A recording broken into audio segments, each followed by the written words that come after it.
I come from a family of social workers. My mom is a social worker, and I think it's just kind of in my blood to want to help people and be there for people. Before I moved to Chicago, I taught math in a juvenile Department of Corrections facility.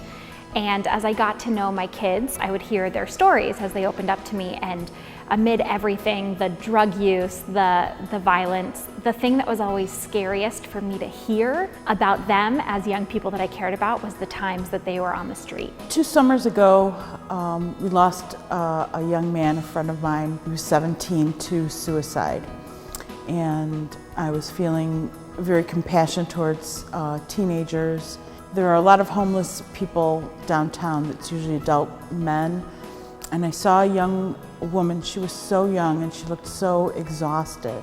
Somewhere from my subconscious, the National Runaway Safe Line just popped into my head. Almost all of my volunteer activity, other than the NRS, has been as a board member.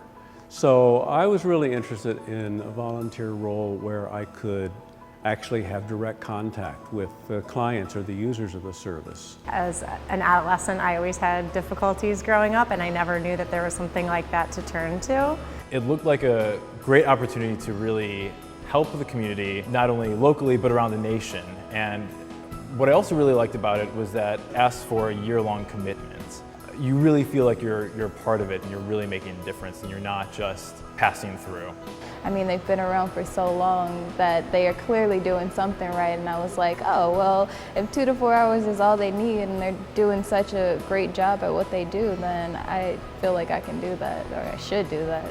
A friend of mine was already volunteering and talked about in such glowing terms what a wonderful experience it was. And I said, okay, I'm going to give this a try. My mom has been volunteering there for, I think, 2 or 3 years, and she's really passionate about it. She's there twice a week, and she really inspired me. She would come home and she would kind of explain to me what she would go through and what she would hear.